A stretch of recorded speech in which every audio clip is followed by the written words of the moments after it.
My name is Erica Tanner. I'm 31 years old, and I am a sergeant in the United States Army. I am used to following orders, I am used to silence, and I am more than used to being invisible. But today, in the most prestigious law office in Washington, D.C., my invisibility was painfully sharp. As the Walker family tore at the general's legacy, his grandson Preston glanced at my uniform, smirked, and said just loud enough for the entire room to hear, "Mr. Daniels, can we speed this up? I'd rather not waste oxygen in the same room as the hired help sent to change an old man's diapers." His words were a knife to my pride, and when his mother, Eleanor, added, "Oh, Preston, don't be like that. She did her job after all. Her payment is in the envelope on the desk." I felt the blood in my veins turn to ice. They thought I was the help. They had no idea that the general's final order wasn't in his will.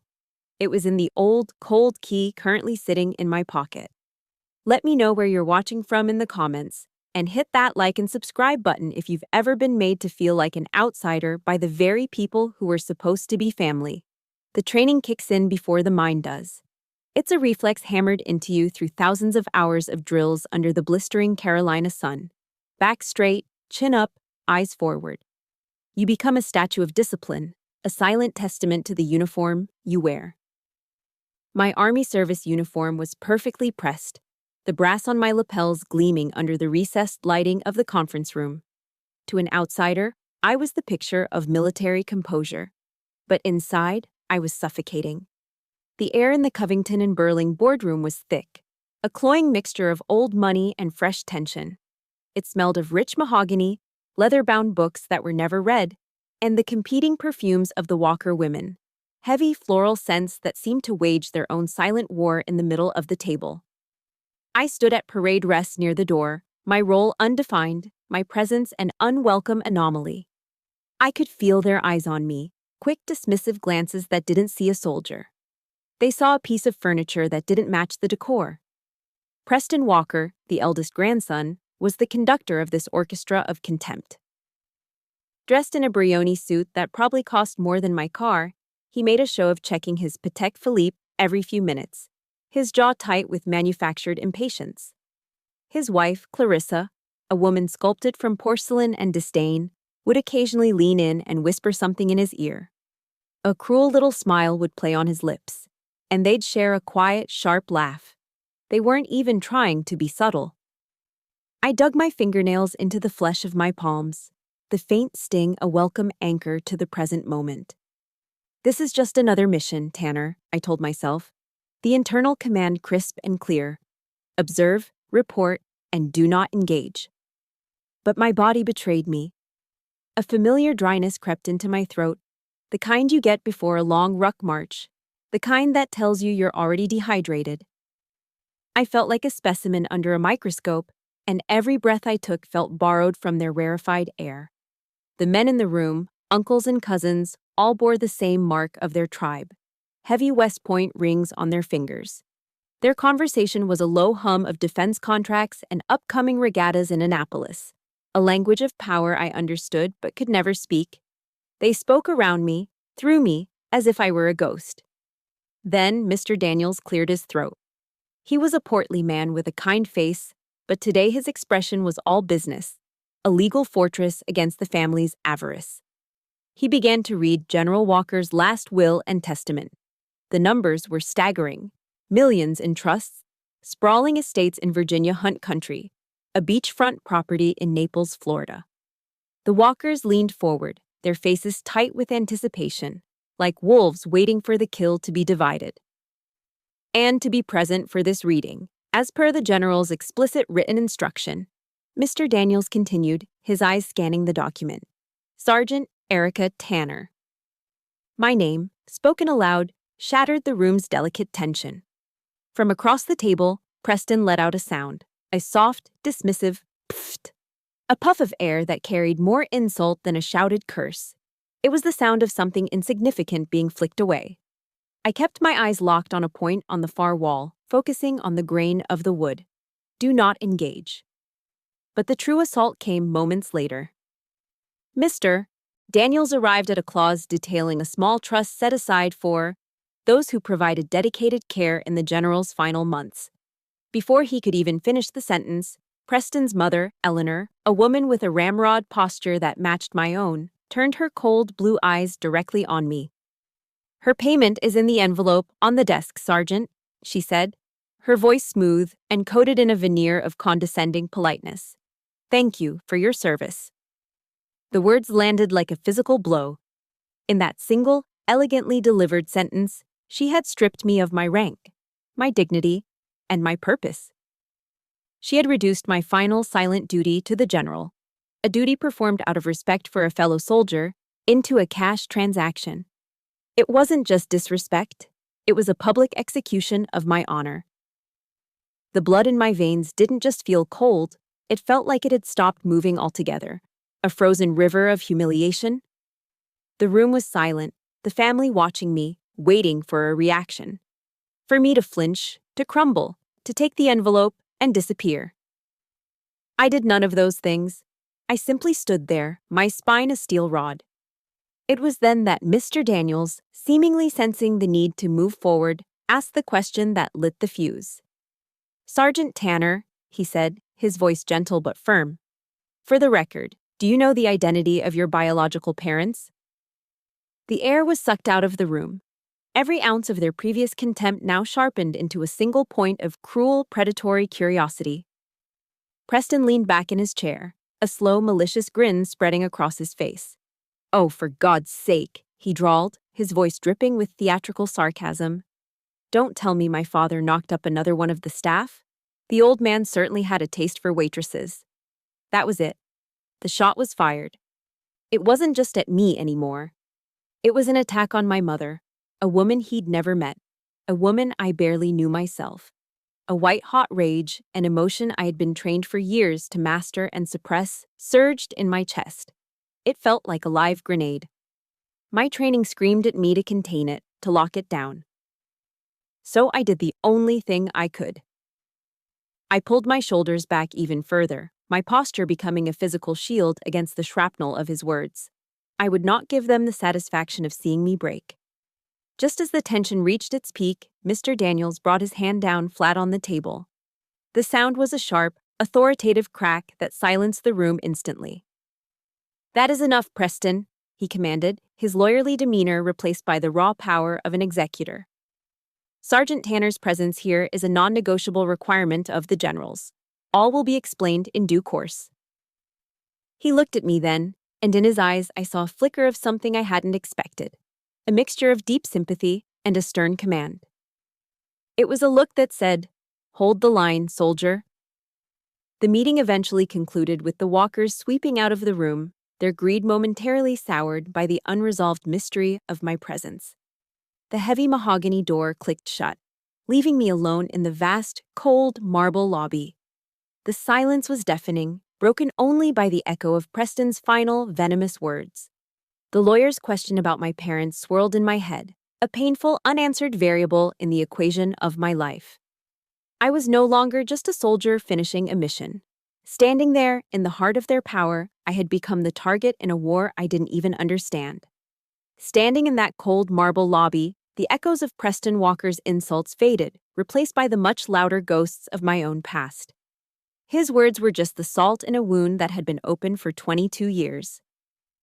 The lawyer's question, "Do you know the identity of your biological parents?" was the key that unlocked it all, and my mind, without permission, drifted back. Back to a small, perpetually damp apartment in Fayetteville, North Carolina, just outside the gates of Fort Bragg. We were what they call military brats, but without the benefits of living on post. Our life was a series of off-base apartments with peeling paint and questionable plumbing, always just on the edge of the world we served. And in that world, my mother, Madison, was my entire universe. She was a tough, no-nonsense woman who worked 2 jobs and still managed to have a hot meal on the table every night. But she had a secret, a sadness she kept locked away. I was 9 the first time I saw it. I came into the kitchen for a glass of water and found her sitting at our small formica table, the afternoon light casting long shadows across the linoleum floor. In her hands, she was holding an old, worn wooden box. It was dark, maybe walnut, and the corners were smooth and rounded from years of handling. The lid was slightly ajar, and I caught a glimpse of what was inside. The glint of a silver dog tag, a faded photograph of a soldier I didn't recognize. Her gaze was distant, lost in a place I couldn't see. It was a profound, adult sadness, the kind a child can feel but never understand. She didn't hear me approach. I stood there for a long moment, watching her trace the edge of the box with her finger. When she finally looked up and saw me, her entire posture changed. She snapped the box shut with a sharp, definitive click. Her voice, usually warm, became hard, almost brittle. "It's nothing, honey," she said, forcing a smile that didn't reach her eyes. "Just some old shrapnel from a forgotten war." And just like that, a wall went up. It was an invisible barrier, but it was as real as the chain-link fence surrounding the base. I knew, even at 9 years old, that this was off-limits. The box, the photo, the man in it, they were part of a battle she was still fighting alone, a territory I was never allowed to enter. I never asked about the box again. But the emptiness it represented found other ways to haunt me. The memory that followed was sharper, more painful. I was in the 6th grade, that awkward age where fitting in is more important than breathing. Our middle school was hosting its annual father-daughter dance. The week leading up to it was a flurry of excitement. My friends Sarah and Jessica chattered endlessly about their new dresses from JCPenney, about who they hoped would play the slow songs, about how their dads were going to drive them. I listened in silence, a knot tightening in my stomach. That night, I found my mom in the living room, folding laundry. I asked the question with the fragile hope of a 12-year-old. "Mom," I started, my voice small. "Can I go?" She stopped folding. She held a t-shirt in her hands, her knuckles white.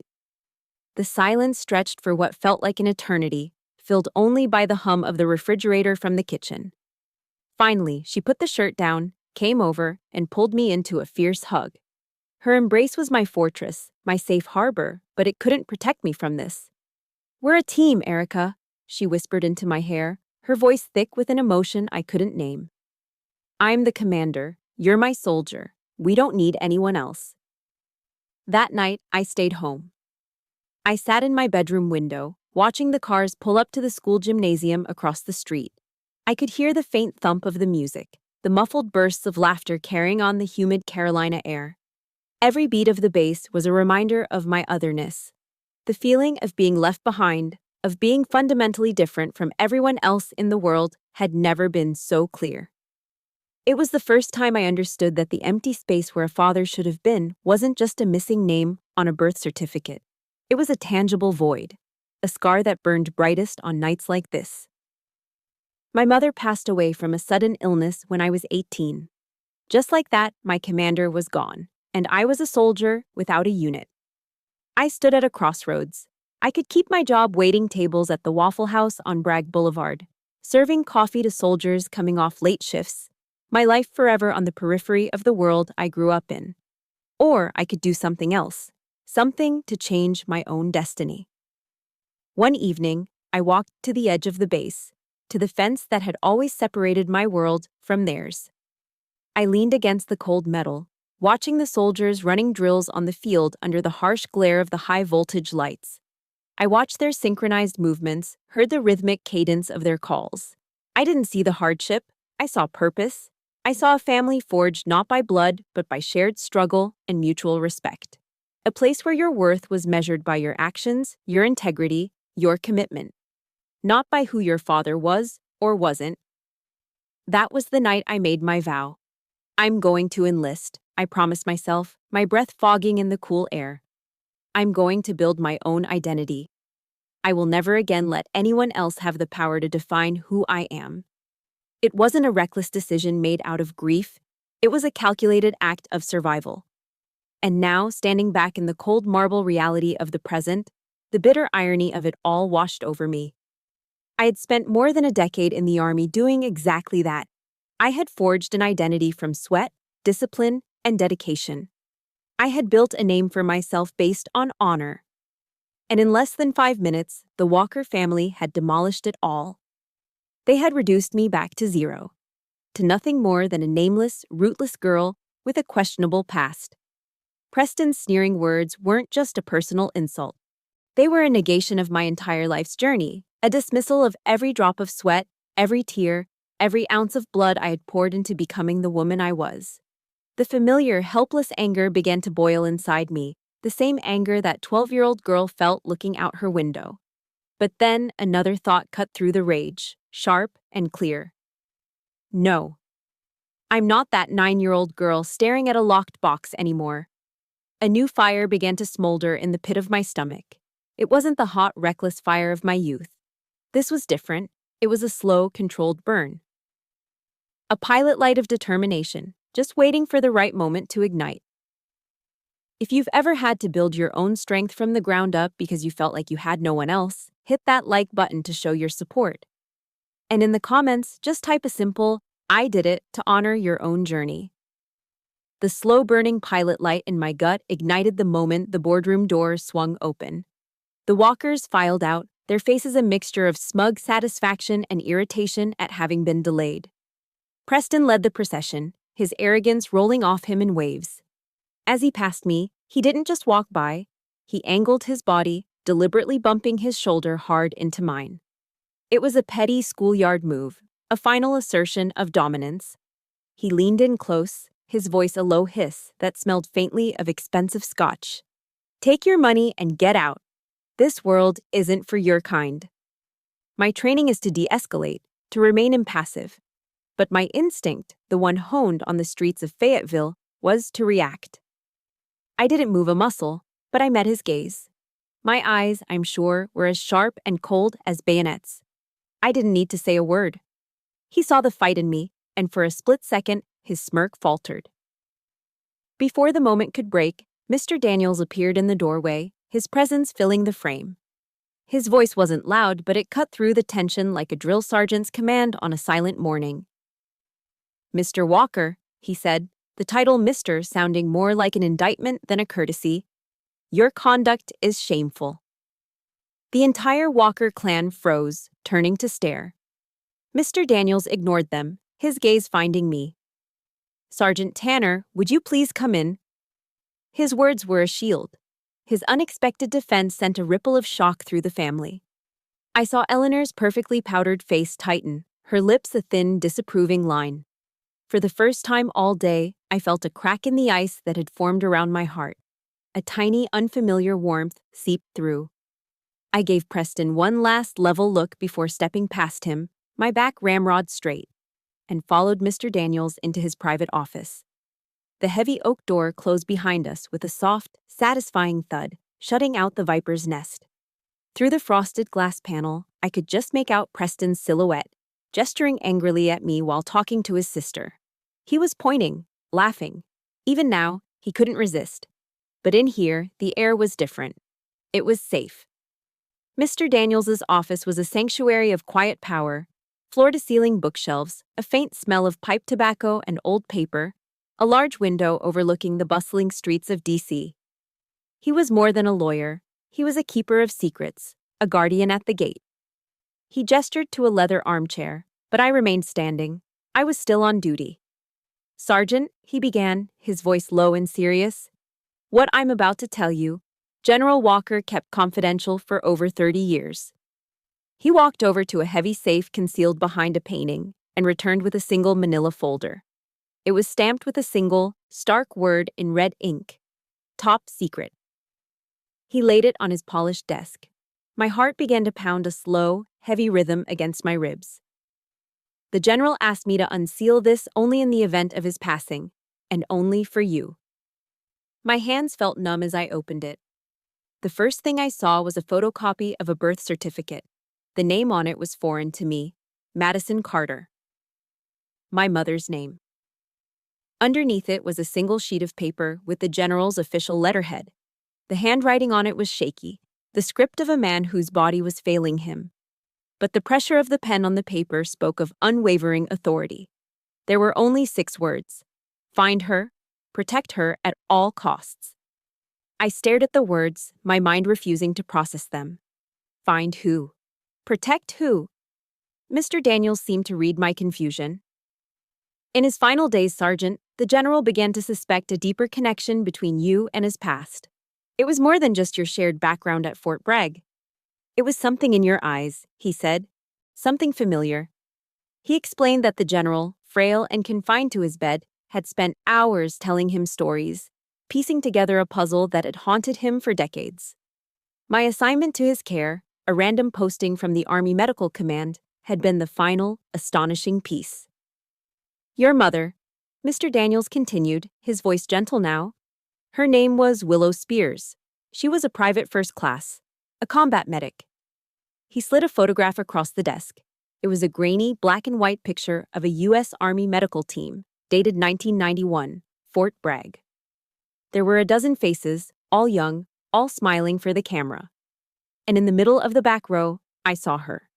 It was my mother's face, but younger, brighter. Her eyes filled with a fiery passion I had never seen. She looked happy. And standing directly behind her, one hand resting protectively on her shoulder, was a young captain with a confident, easy grin. It was Raymond Walker. He believed, Mr. Daniels said, his words landing like mortar shells, that Willow was his younger sister, the one who disappeared without a trace after a family tragedy. Sergeant, General Walker was your uncle. The room tilted. A grenade had just gone off in my mind, the shrapnel of this new reality tearing through everything I thought I knew. The locked wooden box, my mother's secrecy, her strange, fierce insistence that we were a self-contained unit. Every disconnected piece of my past suddenly slammed together, forming a picture I couldn't yet bear to look at. My mother, a soldier. The general, my uncle. Before I could find my voice, before I could even formulate a question, Mr. Daniels held out his hand. Resting in his palm was a key. It was an old-issue military footlocker key made of brass that had gone dull with age and use. It felt heavy, substantial. This is not part of the will, he said, his tone shifting back to one of official gravity. This is a final order. He closed my fingers around the key. It opens a personal footlocker in the general's study at his private residence in Great Falls, Virginia. He said you would know what to do. He went on to explain the general's reasoning. He hadn't reached out sooner for two reasons. First, he was afraid of disrupting the quiet, hidden life that my mother had so carefully constructed for us. He respected her strategic retreat. And second, more importantly, he feared the greed of his own family. He knew what they were capable of. The request for me to be his caregiver wasn't just for medical support. It was a final reconnaissance mission. A way to see his niece one last time, to confirm his suspicions without alerting the enemy. I looked down at the key in my hand. The cold metal bit into my palm, a solid, tangible piece of a life I never knew I had. This was no longer about their insults. It was no longer about a paycheck in an envelope. This was about a soldier's final command. This was a mission. The brass key felt like a lead weight in the pocket of my uniform as I drove my Ford F-150 out of D.C. The city's angry traffic and concrete canyons slowly gave way to the winding, tree-lined roads of Great Falls, Virginia. This was a different world. Here, power wasn't shouted from skyscrapers. It was whispered from behind 100-year-old oak trees and long, gated driveways. The houses were vast, hidden estates, fortresses of quiet influence belonging to the political and military elite. I followed the GPS until it announced I had arrived. Before me stood a pair of imposing wrought iron gates, flanked by a low stone wall that disappeared into the dense woods. Through the bars, I could see the general's residence, a stately colonial-style brick home that felt less like a house and more like a monument. It looked like a fortress, built to withstand a siege. And parked brazenly in the circular driveway, as if he owned the place, was Preston's silver Mercedes. My heart sank. The fragile sense of purpose I'd been nursing since leaving the lawyer's office evaporated, replaced by a cold dread. I wasn't ready to face them again. Not here. Not in this place that was supposed to hold answers. Taking a deep breath, I pressed the button on the call box. There was a soft buzz, and the heavy gates began to swing inward with a low, hydraulic hum. Waiting at the end of the drive was an elderly woman. She was slender, with a crown of perfectly coiffed silver hair and a crisp gray housekeeper's uniform. She stood with a quiet dignity that seemed to rival the house itself. This had to be Mrs. Avery, the General's longtime housekeeper. As I pulled my truck to a stop, she didn't look at the vehicle. Her eyes, sharp and intelligent, were fixed on me, on the soldier stepping out of it. "Sergeant Tanner," she said. Her voice was warm but carried the formal weight of years of service. It was a voice that commanded respect without ever having to raise it. "Ma'am," I replied, giving a slight nod. "The General said you would come," she continued, a faint, sad smile touching her lips. "He said a good soldier never leaves a mission unfinished." Her gaze flickered toward the main house. I could hear Preston's voice, loud and imperious, barking orders at someone inside. A fresh wave of anger and anxiety washed over me. Mrs. Avery must have seen it on my face. "This way, please," she said, her tone becoming quietly conspiratorial. "Some battles are best fought away from the front lines." She turned and led me away from the main entrance, down a side path made of crushed gravel that crunched softly under my boots. It was a simple, subtle act of protection, but it felt monumental. She was rerouting me, guiding me around the source of conflict, creating a safe passage into the heart of the fortress. As we walked through a manicured English garden, fragrant with late-blooming roses, she was silently telling me something the rest of the walkers never could. "You belong here." They were the invaders. I was the expected guest. The path led us to a side entrance that opened directly into a vast, country-style kitchen. The change in atmosphere was immediate and overwhelming. The air here wasn't sterile and tense like the DC law office. It was warm and alive.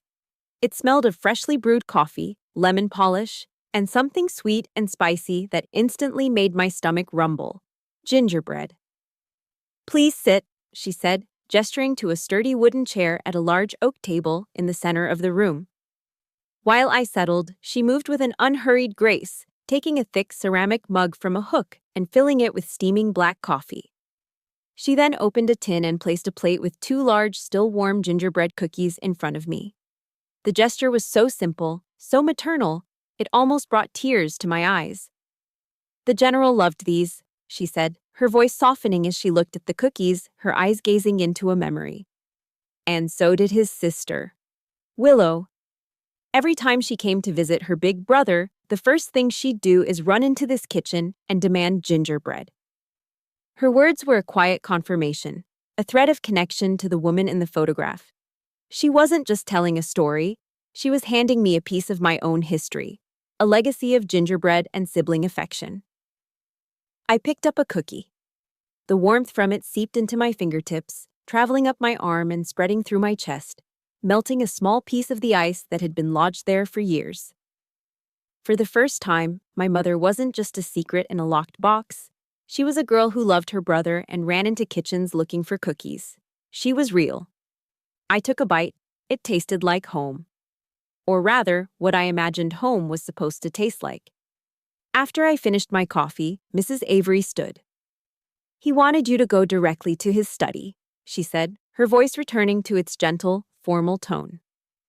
She led me out of the kitchen, through a quiet hallway, and up a grand, curving staircase. The walls were lined with the General's history, photographs of him with presidents, with foreign dignitaries, with his men in the field. The study was at the end of the hall. It was his sanctuary. It was exactly as I'd imagined. Walls lined with books on military history and strategy, framed campaign maps from Desert Storm and Vietnam, display cases filled with medals, a silver star, a Purple Heart, a Distinguished Service Cross. And on a stand in the corner, folded with reverent precision, was a worn American flag, the fabric thin from years of service. The room was a testament to a life of honor, duty, and sacrifice. It was everything the walkers, in their Brioni suits and their petty cruelties, were not. And there, tucked away under the massive, imposing oak desk, was what I had come for. An olive-drab, military-issue footlocker. It was old, probably from his days as a young officer. Stenciled on the lid in faded white letters were the words, "Walker, R." I looked from the footlocker to the old brass key in my hand. Everything had led me here. The years of questions, the pain of the father-daughter dance, the vow I made at the edge of Fort Bragg, the insults in the boardroom. It was all a map, and every road had converged on this single, cold, metal box. I knew, with a certainty that settled deep in my bones, that the answer to who I was and who my mother was lay locked inside. I knelt on the hardwood floor of the general's study, the silence of the room pressing in on me. My hands, trained to suture the most complex wounds under pressure, were trembling. I slid the old brass key into the lock of the footlocker. It turned with a dry, grating click, a sound like a bone breaking. The heavy lid groaned as I lifted it, releasing a ghost from the past. The scent of old paper, of canvas, and a faint, phantom smell of long-faded gunpowder. Lying on top was a neatly folded uniform, the fabric yellowed with age. A combat medic's uniform. I lifted it gently, the worn cotton soft beneath my fingers, and underneath it, my breath caught in my throat. It was the photograph from Mr. Daniels's office, the original one. My mother, Willow, her face radiant with a joy I'd never known, dressed in the same uniform I now held. And beside her, Captain Raymond Walker, his arm slung protectively over her shoulder. They weren't just colleagues. They were comrades. They were family. Beneath the photo was a bundle of letters tied together with a faded blue ribbon. The handwriting was a graceful, feminine cursive, yet the confident strokes of the pen spoke of a woman with resolve. I untied the ribbon, my fingers fumbling. I sank to the floor, my back against the cold metal of the footlocker, and began to read. The first letter started simply, "Dearest Raymond, my only ally." My heart ached at the greeting. The early letters painted a picture of a life I could barely imagine for my mother. She wrote of the pride she felt serving at Fort Bragg, the camaraderie, the sense of purpose. She wrote of falling in love with a young soldier, a paratrooper with the 82nd Airborne, a man named David. Her words were full of hope and a simple, unadorned happiness. Then the tone shifted. The light in her letters began to dim. I read the next one, and the world began to spin. "Richard came to the base today, Ray. He drove down from D.C. It wasn't a social call. He knows about David. He does not approve. He said David is just some paratrooper, that his blood isn't good enough to mix with the Walkers. He said I was tarnishing the family name, that I was an embarrassment." My own blood ran cold. Richard, the general's older brother, Preston's father. The architect of the Walker dynasty, a powerful D.C. insider, a colonel at the time. I could feel the immense weight of his rank, his power, crashing down on my mother, a private first class with nothing but her honor. I picked up the next letter. My hands were shaking so badly I could barely read the words. "Ray, there was an incident in Panama. David. Oh God, Ray, David is gone. He was killed in action. I've lost him. And now Richard is circling like a vulture. He knows I'm pregnant. He says the child, my daughter, belongs to the family. He says he'll use his power, his connections, to prove I'm an unfit mother and take her from me." A wave of nausea washed over me. I had to stop reading, pressing the heel of my hand against my mouth.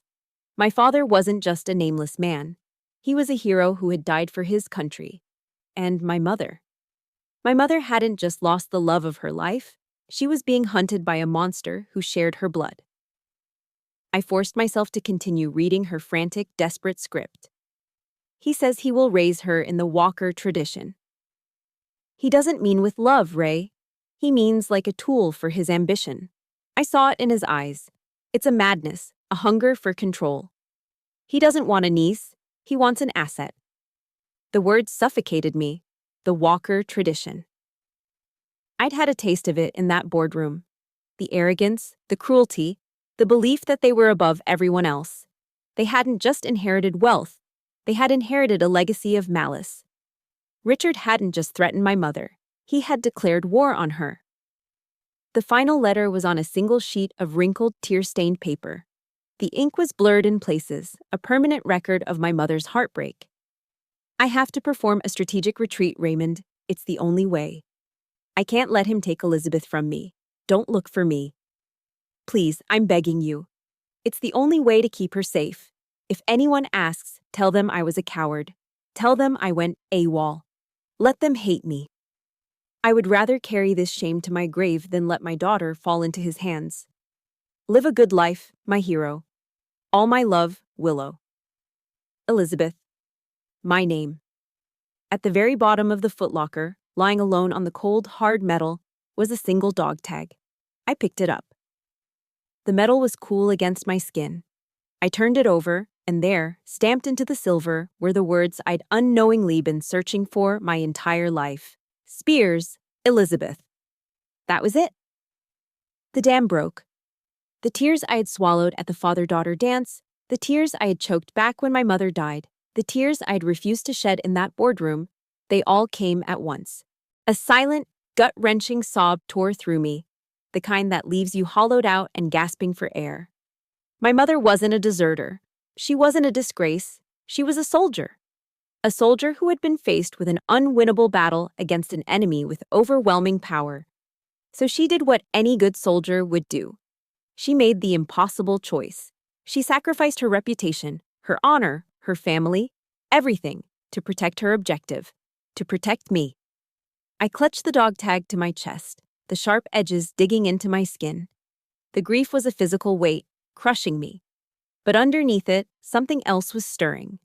The pilot light of determination I'd felt earlier roared to life, becoming a furnace of pure, cold rage. This was no longer just about my pain. This was about her sacrifice. A sacrifice the walkers had spit on. A sacrifice they would now answer for. My mission had just become crystal clear. This wasn't about inheritance anymore. This was about reclamation. I wasn't just fighting for myself. I was fighting for Private First Class Willow Spears. I was still on the floor of the study, the dog tag a cold, hard promise clutched in my fist. The grief for my mother was a raw, open wound, but the rage was beginning to cauterize it, turning the pain into something focused, something hard. It was in this state of fragile resolve that the outside world invaded.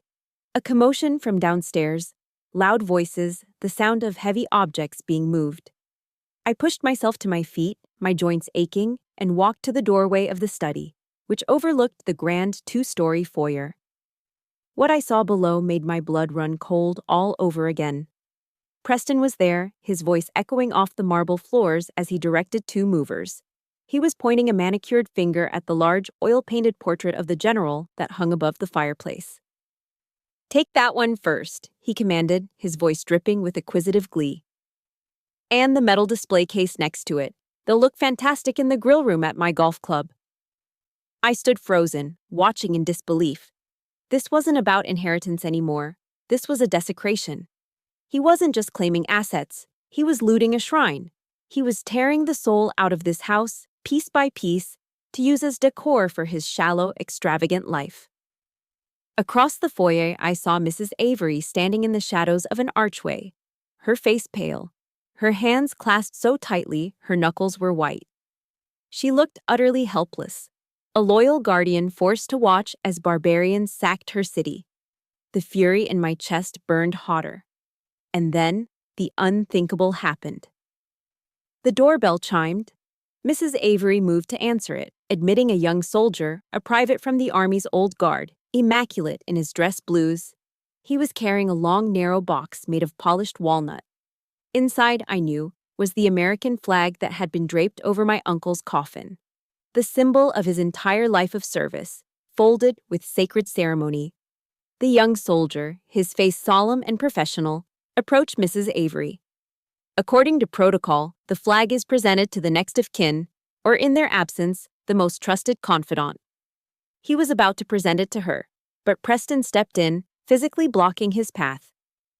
"I'll take that," he snapped, his voice sharp with entitlement. "I'm the primary heir." The private, clearly taken aback and confused by this breach of decorum, hesitated. Preston didn't wait. He snatched the wooden box from the soldier's hands. He didn't receive it with the reverence it deserved. He didn't even look at it. He simply grabbed it, turned, and tossed it carelessly onto a nearby armchair, as if it were a piece of inconvenient luggage. It landed with a dull, sickening thud. Then he immediately turned back to the movers. All right, let's get a move on. That thud was the sound of the last straw breaking. It broke something deep inside me. That flag wasn't just a piece of cloth, it was the embodiment of a sacred promise. It was the symbol of the general's sacrifice. It was the flag my mother, Willow, had served. It was the flag my father, David, had died for in the jungles of Panama. It was the flag I'd pledged my own life to. It represented every ideal I'd ever held dear: honor, duty, country. To see it treated like trash, like a discarded party favor by a man who had never served anyone but himself. It was a profanity beyond words. The hot, messy rage I'd felt before was gone. In its place was something far more dangerous, a cold, razor-sharp fury. My grief and my anger fused into a single, diamond-hard point of purpose. I squeezed the dog tag in my hand one last time. Enough. I remembered a quote I'd read in a history book a long time ago, words from Dr. Martin Luther King Jr. That had always stuck with me. Our lives begin to end the day we become silent about things that matter. My silence ended today. I turned and walked back into the study. The room no longer felt like a place of mourning. It felt like a command post. My movements became deliberate, efficient. I was no longer a grieving niece. I was a soldier preparing for an operation. First, reconnaissance. I laid out my mother's letters on the general's desk, my hands steady now. With methodical precision, I took out my phone and photographed every single page, creating a digital record. The truth was now portable. Next, securing the asset. I carefully placed the original letters back into a protective envelope I found in the desk drawer. They were the primary evidence. They had to be protected. Finally, the most important piece of equipment. I took my mother's dog tag, Elizabeth Spears, and slipped the chain over my head. I tucked it under my shirt, where it rested cold against my skin, right over my heart. It was my armor. With everything secure, I picked up my phone. I scrolled through my contacts and found the number for Mr. Daniels. When I pressed the call button, my thumb was as steady as a rock. He answered on the second ring. Daniels. Mr. Daniels, I said. My voice was not the voice of the woman who had stood trembling in his office. It didn't waver. It didn't crack. It was the voice I used on the firing range, calm, controlled, and lethal. It's Sergeant Tanner. There was a pause on the other end. Sergeant, is everything all right? No, sir, I said, my eyes fixed on the scene of desecration still unfolding below me. It is not. It's time to launch a counteroffensive.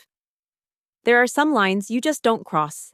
If you believe honor and respect are more important than money, hit that like button right now.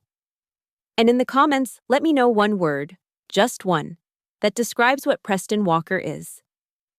30 minutes after my call, I was back in Mr. Daniels' office, but this time, it felt different. It was no longer a lawyer's office, it was a tactical operations center. The battlefield was his vast mahogany desk, and I was laying out my ammunition. I placed my mother's letters in a neat line, followed by the photograph of her and the general. And finally, the single dog tag that now felt like the anchor of my entire identity. This is our evidence, I said, my voice crisp and clear. The emotional storm had passed, leaving behind a cold, hard clarity. But the words of the dead can be disputed in court. A grieving daughter's story can be dismissed as emotional. We need something they can't argue with. Something irrefutable. I was thinking like a soldier, analyzing the terrain, identifying weaknesses in my position. My mother's letters were powerful, but a skilled lawyer could paint them as fiction. I needed a kill shot. Mr. Daniels nodded, a look of profound respect in his eyes. He wasn't looking at a client anymore. He was looking at a comrade. The general anticipated this, he said, his voice low. He knew his family. He knew their capacity for denial and deceit. He turned to his safe and retrieved another sealed envelope. Before he passed, he gave me a specific and rather unusual instruction. He asked me to discreetly collect a few strands of hair from your brush while you were caring for him. I stared at him, stunned. I sent that sample, along with a sample of his own. To a private lab for a full DNA analysis, he continued, placing the envelope on the desk. He didn't want to presume, but he had to know for sure. The results are due back tomorrow morning. I was speechless. The old general, even in his final, pain-ridden days, had been a brilliant strategist. He hadn't just left me a mission. He had laid out the entire campaign, complete with logistics and secret weapons. He had planned for the battle that he knew would come after his death. A fresh wave of admiration and love for this man I barely knew washed over me. He had seen the fight coming, and he had armed me for it. "There's more," Mr. Daniels said, his eyes glancing toward the door. "There is someone else who wishes to speak with you." The office door opened, and Mrs. Avery stepped inside. She walked with the same quiet dignity as before, but now there was a fire in her eyes. In her hands she carried a thick, leather-bound journal. "Sergeant," she said, her voice filled with a new level of deference, "I believe this belongs in your arsenal." She placed the journal on the desk next to the letters. "This is the general's private diary. For 30 years, he wrote in it nearly every week. He wrote about his sister, Willow, about his guilt for not finding her, his regret, his unwavering love for her." She paused, taking a deep breath. "Preston and his father always spoke of her as a family disgrace, a stain on their perfect lineage. This journal proves she was his greatest sorrow and his greatest source of pride. It will decimate their narrative." Mrs. Avery was no longer just the housekeeper. She was the keeper of the archives, the curator of memory, a living witness to the truth. "I will testify to every word," she said, her voice shaking slightly but firm with conviction. "I have stood by in silence for far too long." The three of us stood there for a moment, an unlikely platoon assembled in a DC office: the lawyer, the housekeeper, and the soldier. A team united by loyalty to a fallen commander. The plan came together quickly, like a well-executed field operation. Mr. Daniels would be the commanding officer. He would summon the Walker family for an emergency family meeting the following morning, using the legal pretext of updating an addendum to the will. It was the perfect bait. Their greed would ensure their attendance. I would be the one to deliver the intelligence briefing. I would present the truth, not as a supplicant asking for a share, but as an officer of the U.S. Army, carrying out the final, unwritten order of a 4-star general. Mrs. Avery would provide the corroborating testimony, the emotional truth that would support the hard evidence of the letters and the journal. And the DNA results. The DNA results would be the final, undeniable airstrike.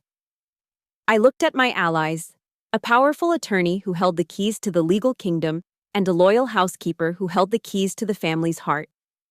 For the first time in this fight, for the first time in my entire life, I wasn't alone. That night, I didn't return to the general's residence. The thought of sleeping under the same roof as the jackals who were picking it apart was unbearable.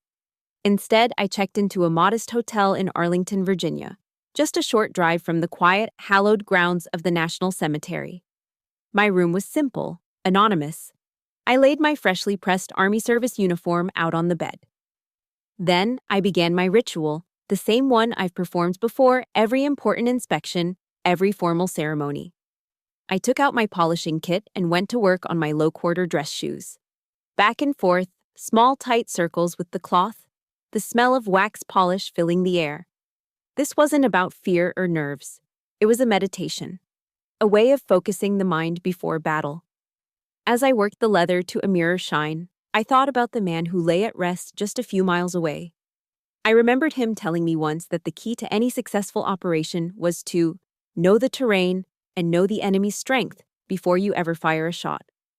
I was following his doctrine. I knew the terrain of their arrogance, and I knew the strength of the truth I now possessed. When the shoes were done, I stood and faced the mirror. I no longer saw the lost little girl from Fayetteville. I no longer saw the humiliated sergeant from the boardroom.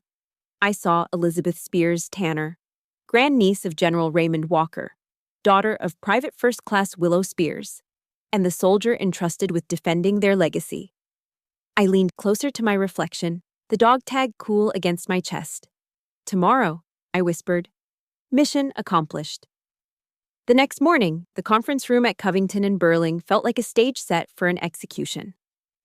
I arrived early, taking my seat at the far end of the long mahogany table. I was in my full Army service uniform, my shoes polished to a black mirror, my posture unwavering. I was not the same woman who had stood meekly in the corner of this room 2 days ago. I was an occupying force. The walkers arrived precisely on time, a flock of expensively dressed vultures descending for what they believed was the final feeding. They moved with an air of annoyed entitlement, their faces masks of impatience. Preston, predictably, spoke first, not even bothering to sit down. "Let's hope this is quick, Daniels," he said, adjusting the cuffs of his shirt. "My time is money." Then they saw me. A collective ripple of shock and anger went through them. Eleanor, Preston's mother, was the first to voice it. "What is she doing here?" she demanded, her voice sharp and accusatory. Mr. Daniels rose from his seat at the head of the table, his presence commanding the room. He didn't look like a family lawyer anymore. He looked like a federal judge about to deliver a verdict. "Ladies and gentlemen," he began, his voice devoid of any warmth, "this meeting was not called to update the will. It was called to execute it, specifically a portion of the will that has been suppressed for 30 years. All eyes were on him now. The trap was set. On cue, I stood up. My movements were measured, deliberate. I didn't look at the walkers. I focused on a point on the far wall, just above Preston's head, as if I were addressing a commanding officer. My voice, when I spoke, was calm, clear, and carried the unshakable authority of my rank. By the final order of General Raymond Walker, I am here today to declassify a sealed file. I lifted the olive drab footlocker and placed it on the table. It landed with a solid, definitive thump that echoed in the silent room. I unlatched the lid and retrieved the photograph of my mother and uncle. "This is Private First Class Willow Spears, Combat Medic, United States Army," I announced, holding up the photo for all to see. Sister of General Raymond Walker, the woman this family falsely accused of desertion and dishonor. A wave of murmurs and denials swept through the Walker side of the table. I ignored them. I reached back into the footlocker and took out my mother's letters. I will now read excerpts from her final correspondence with her brother. And I began to read. I read her words about my father, David, the paratrooper killed in Panama. I read her words about Richard Walker's cruelty, about his threats to steal her child. My voice was a steady, emotionless monotone, the way a soldier reads an after-action report. Each word was a bullet, and I watched them hit their targets.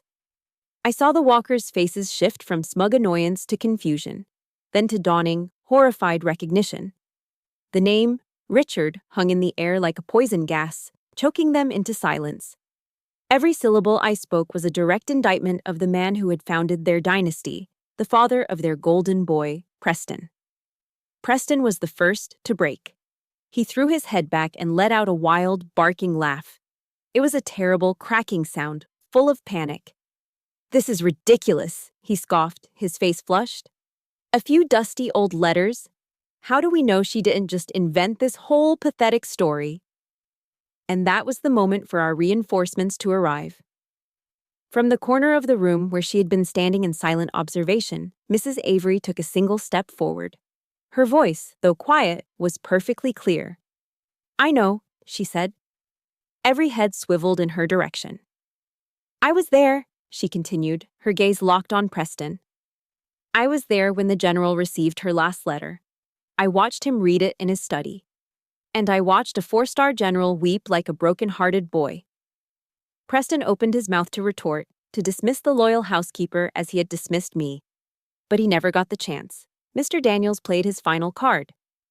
"While testimony and correspondence can be questioned," he said, his voice booming with legal authority, "scientific fact cannot." He clicked a button on a remote.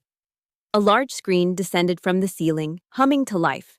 Displayed on it was the official letterhead of a certified DNA diagnostics lab. There were 2 genetic profiles, side by side. One labeled Walker, Raymond, General, U.S. Army.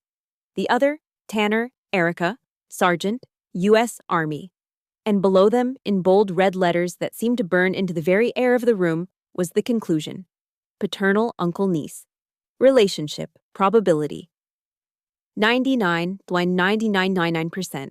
The room fell into a dead, suffocating silence. The kind of silence that follows a massive explosion when the world is just dust and ringing ears. It was over. Checkmate. For the first time, I allowed my eyes to meet theirs. I swept my gaze across the table, from Eleanor's ashen face to Preston's slack-jawed disbelief. My voice was no longer the flat tone of a report. It was low, personal, and utterly unforgiving. "You dismissed me because I am just a sergeant," I said, each word precise and weighted. But in the final months of his life, I was there. I held his hand when the nightmares came. I listened when he called out Willow's name in his sleep. Where were you? You were circling, waiting, too busy dividing up his assets to care about his honor. I let the accusation hang in the air, a final damning charge. The true legacy my uncle left behind isn't in a bank account. It is loyalty, it is honor, it is sacrifice. I paused, my eyes locking onto Preston's. These are things your money can never buy, and your power can never touch. And they are the only inheritance I have come here to claim. This meeting is over. I turned my back on them. Without a second glance, I walked toward the door where Mrs. Avery and Mr. Daniels were waiting. Together, the three of us stepped out of the room, leaving the Walker family to drown in the wreckage of their lies, alone with their soulless, worthless fortune. Walking out of that law office for the second time, I expected to feel triumphant. I had won. The truth had won. I expected to feel a surge of elation, a release of all the pressure that had been building for a lifetime. But I felt nothing. The adrenaline from the confrontation drained away, leaving behind a hollow, echoing emptiness. The fury that had propelled me forward was gone, and in its place was a profound, bone-deep exhaustion. Winning a war, I was discovering, feels a lot like surviving a shipwreck. You're alive, but you're left shivering on a desolate shore. Mr. Daniels and Mrs. Avery must have seen the shock on my face. They gently guided me out of the building and into a taxi, directing the driver to a small, unassuming diner in Georgetown. It was the kind of timeless American place with red vinyl booths and the comforting clatter of plates and silverware. The air smelled of burnt coffee and sizzling bacon. It was so normal, so completely removed from the high-stakes drama I had just lived through, that it felt surreal. We slid into a booth, and a waitress with a tired smile took our order. I just asked for water. I sat there, staring out the window at the people walking by, living their ordinary lives, completely unaware of the tectonic plates that had just shifted under my feet. Mrs. Avery reached across the table and placed her warm, dry hand over mine. "You did it, my dear," she said softly, her eyes filled with a quiet pride. "You gave your mother and your uncle peace." I managed a small nod, my throat too tight to speak. She was right. I had honored them. But as I sat there, I knew with a chilling certainty that while the battle with the Walkers might be over, the war inside my own head was just beginning. In the military, we're trained for combat, but nobody really trains you for the silence that comes after. I realized my fight with this family had been its own kind of PTSD, a trauma inflicted not on a foreign battlefield, but in the supposed safety of my own bloodline. A few days later, I was back at the general's residence, sorting through his personal effects. It was a somber, quiet task. I was surrounded by the artifacts of a noble life, each object telling a story of honor and duty. As I was carefully wrapping his West Point saber, my phone buzzed. It was an unknown number with a DC area code. My guard immediately went up. I answered. "Hello?" There was a pause, then a voice I now despised. "Elizabeth?" It was Preston. But his voice was stripped of its usual arrogance. In its place was a smooth, cloying tone that set off every alarm bell in my system. It was the sound of manipulation. I just wanted to say that I've been thinking," he began, his words slow and practiced. "This has all been a terrible misunderstanding. My father, he was just trying to protect the family name. That's all. But we're blood, you and I. No matter what. And I was thinking, maybe we can just put this all behind us. My mother is terribly upset. I listened in absolute silence. I waited for the words, "I'm sorry." I waited for an admission of guilt, a flicker of remorse, but they never came. All I heard were excuses, blame shifting, a pathetic attempt to leverage the very concept of family that he and his father had so brutally desecrated. He wasn't sorry for what they did. He was sorry they got caught. I took a long, slow breath. The old Erica, the girl who craved acceptance, might have wavered. But that girl was gone. I was no longer a soldier waiting for orders. I was the commander of my own life. I remembered the stories I'd heard in VA support groups, stories of veterans learning to draw new lines in the sand to protect their own peace. This was my line. "Preston," I said. My voice was as cold and hard as the steel of my mother's dog tag. "First," I said, "you will address me as Sergeant Tanner. Second, there was no misunderstanding. There was only greed and cruelty. And third," I paused, letting the weight of my final sentence settle. "Blood does not give you the right to inflict pain. This is the last time you and I will ever speak. Do not contact me again." I hung up before he could respond. Then, with a decisive tap of my thumb, I blocked his number. An incredible sense of power and relief washed over me. It wasn't the triumphant high I had expected, but something deeper, more meaningful. It was the feeling of a locked door, of a fortress wall being raised. I had just established my first sovereign border, and the peace I felt on my side of it was absolute. Forgiveness, I realized, doesn't mean you have to let someone back into your life to hurt you again. Sometimes the most powerful form of self-respect is a clean, permanent break, the no-contact rule. That evening, I sat at the general's magnificent oak desk. I took out a single sheet of his heavy cream-colored stationery and began to write. But this letter wasn't for the living.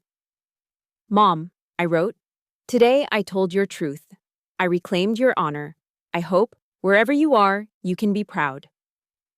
I'm no longer Madison Carter, the woman who had to run. I am Sergeant Elizabeth Tanner, and I'm going to live the life you sacrificed everything to give me." When I was finished, I folded the letter carefully. I walked over to the olive-drab footlocker, the one that had held her story for 30 years. I placed my letter inside, right beside the faded blue ribbon that had bound hers. Then, I closed the lid. It shut with a soft, final click. A chapter of my life, a chapter of pain, of secrets, of running, was finally, truly, over. After the legal dust had settled and the walkers had retreated into their gilded silence, Mr. Daniels summoned me to his office one last time.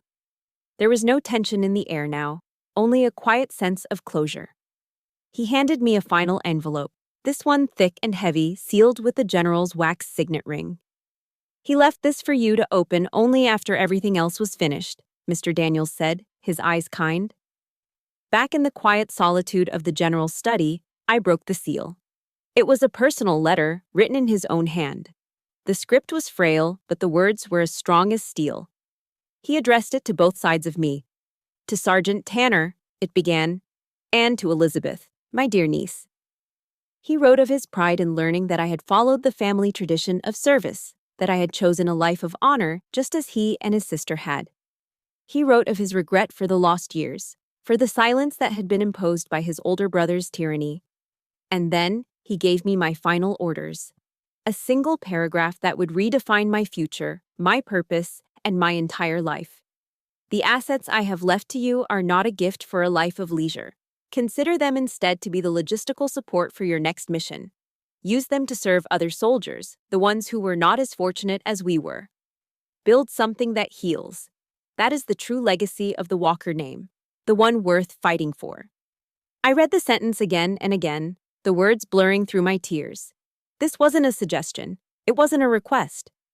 Coming from a 4-star general, this was a direct order. And it was the greatest order I'd ever received. I did not sell the estate. I did not move away. I honored his command. The grand residence in Great Falls, once a symbol of the Walkers' cold ambition, was about to become something new. With the entirety of the inheritance as my operational budget, I began the largest mission of my life: to transform the house into a fortress of healing.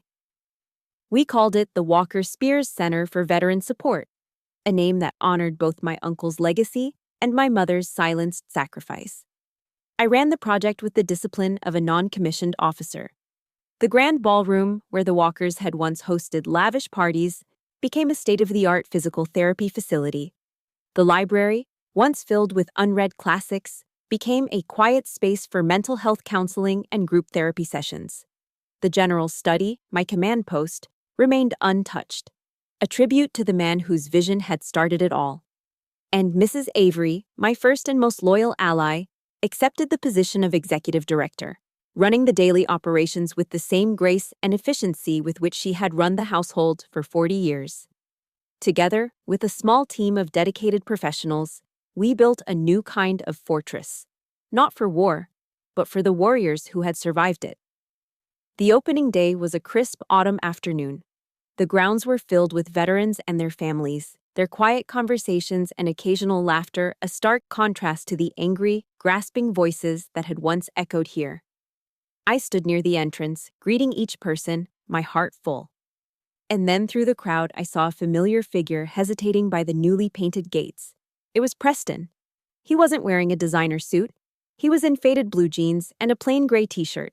He looked smaller, diminished, stripped of the armor of his wealth and arrogance. He walked toward me slowly, his eyes fixed on the ground, unable to meet my gaze. He stopped a few feet away, shifting his weight awkwardly. I waited, my posture neutral. He started, his voice barely a whisper. Could I help paint the fence? He didn't say he was sorry.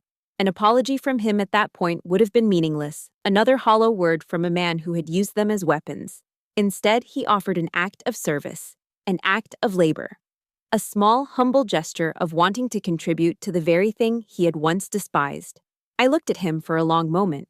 I saw the ghost of the arrogant man in the boardroom, but I also saw something new, a flicker of shame, a hint of a man untethered from the toxic legacy of his father.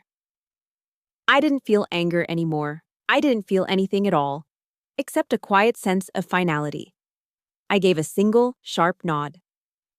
It wasn't forgiveness, it was a ceasefire. It was an acknowledgement that even the most shattered things could, perhaps, begin to be mended, not with words, but with work. He turned and walked toward the supply shed, and I let him go. The story ends on an evening much like that one, a few months later. I was standing on the front porch of the center, watching the American flag, the general's flag, now flying proudly on a new pole, billow in the twilight breeze. The air was cool, smelling of wood smoke and fallen leaves. A young Marine, a double amputee, wheeled himself up beside me. He had been one of our first residents, arriving sullen, angry, and lost. Now his eyes were clear. "Thank you, Sergeant," he said, looking out at the sunset. "This place, it saved my life." I smiled, a real, genuine smile that reached my eyes. "Just following orders, Marine," I replied softly. My past was no longer a wound. It was a map. It had been a long, brutal, and painful journey, but it had led me exactly where I was meant to be. I finally understood that General Walker's true legacy wasn't in a vault in downtown DC, or in the medals in his study. It was here. It was in the quiet courage of this young Marine. It was in the laughter I could hear coming from the dining hall, where soldiers were sharing a meal, no longer alone. It was in the families being pieced back together in the counseling rooms. I was his living legacy. And this was a mission I would proudly carry out every single day for the rest of my life. My story isn't just about the family we're born into, but the family we build and the purpose we find. It's about turning pain into power. My past doesn't define me anymore. My mission does. Thank you for being here and listening to my journey. If this story resonated with you, please hit the like button and subscribe for more stories of resilience and survival. Most importantly, if you or someone you know is a veteran in need, remember that you are not alone. There is always a new mission waiting.